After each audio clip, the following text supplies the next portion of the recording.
మాసములలో నేను మృగశిర మాసమును అని సాక్షాత్తు భగవంతుడే భగవద్గీతలో చెప్పారు. అలాగే పార్వతీదేవి యొక్క జన్మ నక్షత్రం కూడా మృగశిరగా చెప్తారు.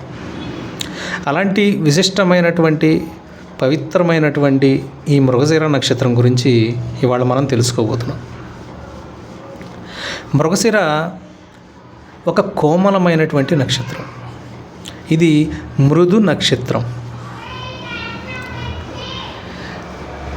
మృగశిర, చిత్ర, రేవతి ఇవి చాలా మృదువైన నక్షత్రాలు. వీటిలో కూడా మృగశిర చాలా శ్రేష్టమైన మృదువైన నక్షత్రం అన్నమాట. చాలా కోమలమైనది. ఎంత కోమలమైనదంటే మృగశిర నక్షత్రాన్ని ఇన్వక అని పిలుస్తారన్నమాట. ఇన్వక అంటే కూడా చాలా లలితమైనది, చిగురుటాకు లాంటి కోమలమైనది అన్నమాట. ఈ కోమలత్వం అనేది ఈ మృగశిర వారిలో కనిపిస్తుంది. చాలా మెతగా ధోరణి ఉంటుంది వాళ్ళలో. అలాగే ఈ మృగశిర నక్షత్రం యొక్క శక్తి ప్రణాన శక్తి. అంటే తృప్తి కోసం ప్రయాణించడం. ఫలానా చోట నాకు సాటిస్ఫాక్షన్ దొరుకుతుంది అనిపిస్తే అక్కడికి వెతుక్కుంటూ వెళ్ళేలా ప్రేరణ చేసేటువంటి శక్తి ఈ మృగశిర యొక్క ప్రణాన శక్తి.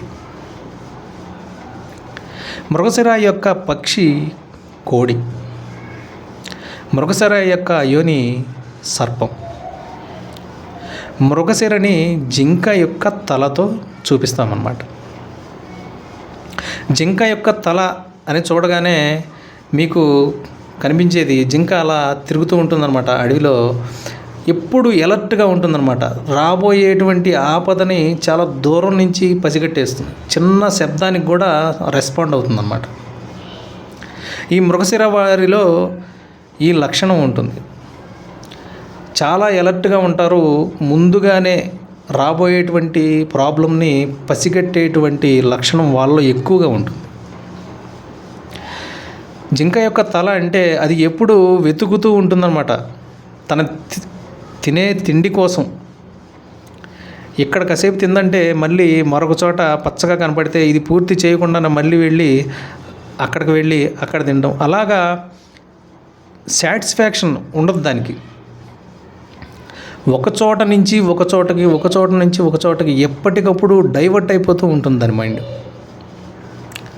ఎక్కడ పచ్చిగా అందంగా కనపడితే పచ్చగా కనపడితే అక్కడికి పరుగులు పెడుతుంది. మృగశిర యొక్క నక్షత్రం వారి జీవితంలో ఒక ట్యాగ్ ఏంటంటే సాటిస్ఫాక్షన్, తృప్తి అనేది వీళ్ళ జీవితంలో ఒక ట్యాగ్ అన్నమాట. వీళ్ళ జీవితానికి వచ్చేటువంటి ట్యాగ్. ఈ తృప్తి కోసం వాళ్ళు నిలకడ లేకుండా పరుగులు తీసేటువంటి తత్వం కూడా వాళ్ళలో ఉంటుంది. అంటే ఏం చేసినా కూడా, ఎవరితో ఉన్నా కూడా వాళ్ళకి ఫుల్ఫిల్మెంట్ అనేది రాదు. ఎక్కడో ఒక లోటు కనిపిస్తుంది. ఇంకా అక్కడ దొరుకుతుందేమో, మనకి ఇంకా తృప్తి అక్కడ దొరుకుతుందేమో అని చెప్పి నిరంతరం వెతుకుతూ ఉంటారన్నమాట. ఈ అన్సాటిస్ఫాక్షన్ అంటే తృప్తి లేకపోవడం వల్ల వచ్చేటువంటి ఈ వెతుకులాట కొన్ని చోట్ల అద్భుతంగా పనిచేస్తుంది, మరికొన్ని చోట్ల జీవితాన్ని చిన్నభిన్నం చేస్తుంది అన్నమాట. మృగశిర వారి జీవితంలో ఈ వెతుకులాట, తన సాటిస్ఫాక్షన్ కోసం వెతికేటువంటి ఈ శక్తి, వాళ్ళు గనక ల్యాబొరేటరీలో సైంటిస్ట్ అయి ఉంటే గొప్ప సైంటిస్టులు అవుతారు. నిరంతరం వెతుకుతూ రీసెర్చ్ చేస్తూ చాలా అద్భుతమైనటువంటి సైంటిస్టులుగా మారిపోతారు. ఇదేటువంటి తత్వం వాళ్ళ యొక్క రిలేషన్షిప్స్లో, లవ్ అఫైర్స్లో కనుక ఉంటే ఎప్పటికప్పుడు వాళ్ళ పార్ట్నర్స్ని మార్చుతూ ఉంటారనమాట. అంటే వాళ్ళకి ఒక చోట ఆ స్టెబిలిటీ, ఆ తృప్తి అనేది వాళ్ళకు దొరకదు. ఈ ఎనర్జీని వాళ్ళు కనుక పుస్తకం వైపు పెడితే వాళ్ళు గొప్ప సైంటిస్టులుగా, గొప్ప విద్యావేత్తలుగా, మేధావులుగా మారుస్తుంది. అదే ఎనర్జీని వాళ్ళు వేరే వ్యవహారాల్లో పెడితే, అంటే సంబంధ బాంధవ్యాల్లో కనుక ఆ ఎనర్జీని పంపించేస్తే వాళ్ళకి జీవితంలో సాటిస్ఫాక్షన్ అనేది దొరకదు. మృగశిర యొక్క దొరకనిదే అది. ఆ తృప్తి కోసం నిరంతరం వెతకటమే ఆ మృగశిర యొక్క లక్షణం. కానీ దాన్ని మీరు రిలేషన్షిప్స్లోకి వెళ్ళి జీవితంలో చుట్టుపక్కల ఉన్న వాళ్ళతో ఉన్నటువంటి బంధాన్ని మనం చెడగొట్టుకోకుండా వేరే వైపు ఆ ఎనర్జీని మీరు ఫోకస్ చేసుకుంటే జీవితంలో ఎన్నో సాధించవచ్చు. మీరు ఎటువైపు వాడతారనేది కంప్లీట్గా మీ చేతుల్లోనే ఉంటుంది. అలాగే మృగశిర యొక్క జంతువు, మృగశిర యొక్క యోని సర్పం, ఆడసర్పం, అలాగే కోడి. ఈ రెండు జీవుల ఉన్నటువంటి కామన్ లక్షణం ఏంటంటే సొంత గూడు లేకపోవడం అన్నమాట. పాము చీమలు పెట్టిన పుట్టనే నివాసంగా మార్చుకుంటుంది. అలాగే కోడి కూడా తన గూడు కట్టుకునేది ఎప్పుడో కొన్ని తరాల ముందే మర్చిపోయిందనమాట. అది డొమెస్టిక్ అయిపోయి ఒక వ్యక్తి యొక్క ఇంట్లో ఉంటుందన్నమాట. ఈ రెండిట్లో ఉన్నటువంటి కామన్ లక్షణం ఇదే. సొంత ఇల్లు, సొంత ఇలాక, తన సొంత స్థలం అనేది ఒక మేజర్ ఇష్యూ మృగశిర వాళ్ళకి. అంటే సొంత ఇంట్లో ఉన్నా కూడా, సొంత వాళ్ళ ఇంట్లో ఉన్నా కూడా వేరే వ్యక్తిగా పరిగణించబడడం, అలాగే తనకంటూ ఒక సొంత ఇల్లు ఏర్పరచుకోవడానికి ఒక స్ట్రగుల్ అనేది వాళ్ళ జీవితంలో ఖచ్చితంగా ఉంటుంది. సొంత ఇంటికి సంబంధించినటువంటి స్ట్రగులు వీరికి ఖచ్చితంగా వీళ్ళ జీవితంలో కనిపించేటువంటి ఒక ఇష్యూ అన్నమాట. అలాగే పాము అంటేనే మనం ఎవ్వరము వెళ్ళనటువంటి ప్రదేశాలకు వెళ్ళే జీవి, మనం చూడనటువంటి విషయాలను చూసి వచ్చేటువంటి జీవి అన్నమాట. కాబట్టి మనం అంటే చాలా ఇంట్రెస్టింగ్ టాపిక్స్, తంత్ర కానీ అకల్ట్, ఇలాంటి మన గుప్త విద్యలు ఏవైనా ఉన్నాయో వాటిని తెలుసుకోవాలి అనేటువంటి ఉత్సాహం వాళ్ళలో ఎక్కువగా ఉంటుంది. వాటిని తెలుసుకునే ప్రయత్నం చేస్తూ ఉంటారు. సర్పానికి ఆకర్షణ, వశీకరణ బలం అనేది ఉంటుందన్నమాట. వశీకరణ అనేది సర్పాన్ని సూచిస్తుంది. ఎప్పుడైనా సరే తినాల్సిన జంతువును పట్టుకున్నప్పుడు చుట్టేసి పట్టుకుంటుందన్నమాట. అంటే వశం చేసుకుంటుంది, పాశం చుట్టేసినట్టుగా చుట్టేస్తుంది అన్నమాట. అలాగే మృగశిరకి ఒక అద్భుతమైనటువంటి వశీకరణ శక్తి, ఆకర్షణ శక్తి వాళ్ళు పుట్టుకతోనే వచ్చి ఉంటుంది. వాళ్ళు ఉన్న గ్రూపులో మృగశిర వాళ్ళు ఎవరైనా ఉంటే చాలా క్యూట్ పీపుల్గా వాళ్ళు పేరు వస్తుందన్నమాట. వాళ్ళు అందం అనేది వాళ్ళలో ఖచ్చితంగా, ఆకర్షణ అనేది వాళ్ళలో ఎప్పుడు ఉంటుంది. అలాగే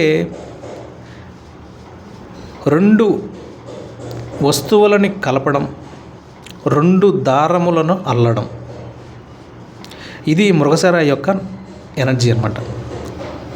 రెండు ద్రవాలను కలిపి ఒక కొత్త ద్రవం తయారు చేయడం, అంటే రెండు రసాయనాలను కలిపేసి ఒక కొత్త రసాయనాన్ని రూపొందించడం, ఇది మృగశిర చేసేటువంటి పని అన్నమాట. ల్యాబ్ టెక్నీషియన్లో ఎక్కువగా మృగశిర వాళ్ళు ఉంటారు. కారణం వీళ్ళలో ఈ సున్నితత్వం చాలా అవసరం. ఎందుకంటే రెండు కెమికల్స్ని కలపడం అనేది సాధారణమైన విషయం కాదు. కొంచెం అటు ఇటుగా తేడా వచ్చినా కూడా అవి తేడా కొట్టేస్తూ ఉంటాయి. కాబట్టి అంత సున్నితమైన పని చేయడానికి, ఆ సున్నితమైన హ్యాండిలింగ్ చేయాలంటే అది కేవలం మృగశిరకే సాధ్యమవుతుందన్నమాట. అలాగే రెండు దారములను అల్లడం అనేటువంటిది కూడా మృగశిర యొక్క ఎనర్జీని సూచిస్తుంది. అంటే ఇద్దరు వేరువేరు వ్యక్తుల్ని కలిపి ఒకటిగా చేయడం, అంటే సంభోగాన్ని సూచిస్తుంది అన్నమాట. ఆడామగ యొక్క సంభోగం గురించి కూడా ఈ మృగశిర నక్షత్రం చెప్తుంది. జీవితంలో వీళ్ళకి సెక్షువల్ ఎనర్జీ చాలా ఎక్కువగా ఉంటుంది, ఆకర్షణ బలం ఎక్కువగా ఉంటుంది. తద్వారా వాళ్ళు రిలేషన్షిప్స్లో చాలా మల్టిపుల్ రిలేషన్షిప్స్ వైపు వెళ్ళేటువంటి అవకాశం కూడా ఉంది. అంటే వీళ్ళల్లో ఈ సాటిస్ఫాక్షన్ అనేది తీరకపోవడం వల్ల అలాంటి పరుగు వల్ల జీవితంలో కొన్ని ఇబ్బందులు ఎదురయ్యే పరిస్థితి ఎక్కువగా ఉంటుంది వీళ్ళలో. వీళ్ళకి మృగశిర నక్షత్రం నుంచి ఒక 4 నక్షత్రాలు వెనక్కి వెళ్తే భరణి ఉంటుందన్నమాట. భరణి పూర్తిగా కట్టుదిట్టం చేసేటువంటి ఎనర్జీ. మృగశిర అటు ఇటు వెతుక్కుంటూ వెళ్ళేటువంటి ఎనర్జీ అనమాట. ఎప్పుడు నిలకడ లేని ఒక మృదువైన, అంటే అలాగ వెళ్ళిపోతూ ఉంటుంది, ఎక్కడికక్కడ డైవర్ట్ అయిపోతూ ఉంటుంది అనమాట. జింక ఇటు చూసి అటు పరిగెత్తుంది, అటు చూసి అక్కడ పరిగెత్తుంది, నిలకడ ఉండదు. అటు భరణి వచ్చేసి చాలా నిలకడ, స్థిరత్వం, నియంతృత్వం ఉన్నటువంటి నక్షత్రం అన్నమాట. జీవితం ఎప్పుడైనా సరే వీళ్ళకి భరణి లాంటి లక్షణాలని అలవర్చుకునేలాగా జీవితం ఎప్పుడు వాళ్ళని ఛాలెంజ్ చేస్తూనే ఉంటుంది.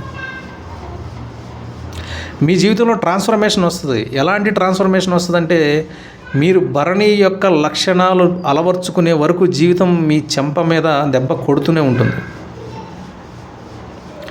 ఆ నిలకడలేని మనస్తత్వం పోయి ఒక స్థిరత్వం, ఒక నియంత్రణ, అంటే భరణి, ఆ భరణి యొక్క లక్షణాలు మీరు అలవర్చుకునే వరకు జీవితం మిమ్మల్ని చెంపదెబ్బ కొడుతూనే ఉంటుంది. మీరు ఈ తృప్తి లేని వెతుకులాటని జీవితంలో అన్ని విషయాల్లో కనుక పెడితే చాలా ఇబ్బందులు పెడతారు. మీ యొక్క ఆ ఎనర్జీని పూర్తిగా మీ విజ్ఞానం వైపు, మీరు చదువుకునే చదువు వైపు, మీరు స్టడీ చేసేటువంటి విషయం వైపు, మీరు ఒక ఆస్ట్రాలజీ గురించి నేర్చుకుంటున్నారంటే మృగశిరాన్ని మించినటువంటి ఆస్ట్రాలజర్ ఎవరు ఉంటారు ఒకవేళ వాళ్ళు నేర్చుకుంటే. ఏ విషయంలోనైనా సరే పూర్తిగా లోతుకు వెళ్ళి తెలుసుకొని ఇంకా తెలుసుకుంటూ, అంటే వాళ్ళు నిత్య విద్యార్థులు అన్నమాట. అంత తృష్ట, అంత తపన ఉండేటువంటి నక్షత్రం. ఆ తపన, ఆ తృష్టని మీరు పెట్టాల్సిన చోట్ల పెట్టాలి, కానీ సంబంధ బాంధవ్యాల్లో పెడితే అది వీలయ్యే పని కాదు. మీకు తృప్తి అక్కడ దొరకదు మనుషుల దగ్గర. ఎవరైనా సరే, ఏ నక్షత్రం వాళ్ళైనా సరే, ముఖ్యంగా మృగశిర నక్షత్రం వాళ్ళు చూసుకుంటే, మీరు అక్కడతో ఉన్న మన ఎదురుగా ఉన్నటువంటి వ్యక్తితో, మనకు వచ్చినటువంటి ప్రాప్తించినటువంటి వ్యక్తితో మీరు కంపెన్సేట్ అయ్యి సర్దుకొని ఒక పద్ధతిని ఫాలో అయ్యే వరకు మీకు అది దొరకదు. ఒక చోట దొరుకుతుంది, ఇంకొక చోట దొరుకుతుందని మీరు ప్రయాణం చేసే కొంది ఎక్కడ అది దొరికే వీలు లేదు, ఎవరి దగ్గర దొరకదు. మన దగ్గర నుంచే, మనలో నుంచే తృప్తి రావాలి. తృప్తి మనలో నుంచే రావాలి, బయట ఎవరు ఇచ్చే వస్తువు కాదు అది. కాబట్టి ఈ విషయం మీరు చాలా చాలా జాగ్రత్తగా మరీ ఎందుకు చెప్తున్నానంటే, ఆ మృగశిర ఈ రిలేషన్షిప్స్లో చాలా ఇబ్బంది పడేటువంటి అవకాశం ఉంది. కాబట్టి మీరు ఈ భరణి యొక్క లక్షణం, ఈ నియంత్రణ, కట్టుదిట్టం, అంటే ఉన్నటువంటి రూల్స్కి కట్టుబడి ఉండడం, ఈ భరణి యొక్క లక్షణాలు మీ జీవితానికి మీరు అలవర్చుకునేదాకా జీవితం మిమ్మల్ని స్లాబ్స్ కొడుతూనే ఉంటుంది. జీవితంలో కలిగే అనుభవాలన్నీ కూడా భరణి వైపు ప్రయాణం చేస్తూ ఉంటాయి. ఆ లక్షణాలు మీలో వచ్చేసేలాగా మార్పు చెందుతూ ఉంటుందండి. కాబట్టి మనం చెప్పుకున్నటువంటి ఈ మృగశిర యొక్క ఈ లక్షణాన్ని ఒక రైట్ వేలో వాడుకోవడం వల్ల జీవితంలో ఒక ఉత్కృష్టమైనటువంటి స్థానాన్ని పొందొచ్చు. ఏ సబ్జెక్టులో వాళ్ళు వేలు పెట్టినా కూడా వాళ్ళు వెళ్ళినటువంటి అంత లోతుగా ఎవరు వెళ్ళలేరన్నమాట. ఇది మృగశిర యొక్క అద్భుతమైనటువంటి విశ్లేషణ. మృగశిరకి యోని ఆడ పాము. మృగశిర యొక్క దేవత చంద్రుడు. మృగశిరకి ఆయుర్వేదం, హెర్బల్ వైపు ఒక అద్భుతమైనటువంటి ఆకర్షణ ఉంటుందన్నమాట. హెర్బల్ సంబంధించినటువంటి నాలెడ్జ్లో, అంటే మృగశిర వాళ్ళకి నాలెడ్జ్లో తిరుగు ఉండదు, కానీ మొక్కల గురించి, ఆయుర్వేదం గురించి, కెమికల్స్ గురించి వీళ్ళకి చాలా ఆకర్షణ కలుగుతుందన్నమాట. దానికి కారణం చంద్రుడు ఔషధాలకే అధిపతి అన్నమాట. ఆయన సాక్షాత్తు మృగశిరకి అధిదేవత, అధిపతి. అలాగే పార్వతీదేవి కూడా ఈ నక్షత్రానికి అధిదేవత.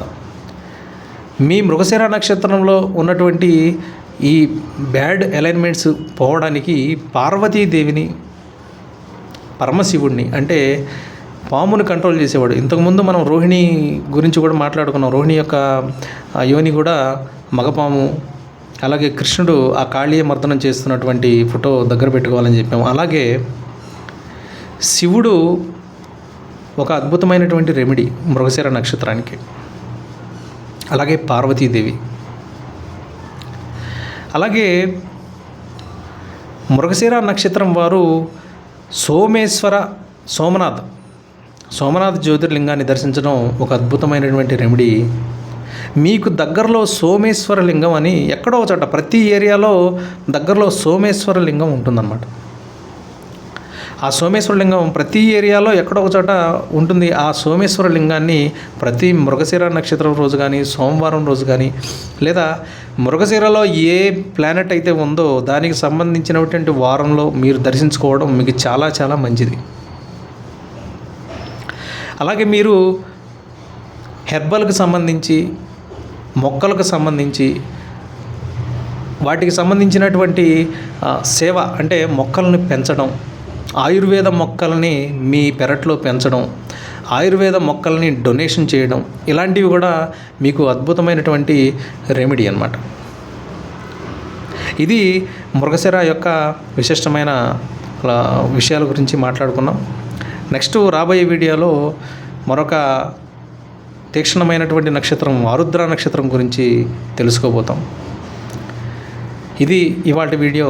మీకు ఈ వీడియో నచ్చినట్లయితే కామెంట్ చేయండి. అలాగే మీ అభిప్రాయాలను కూడా చెప్పండి. శ్యామ ఛానల్ని సబ్స్క్రైబ్ కూడా చేయండి. జై శ్యామ, జై మా కాళీ.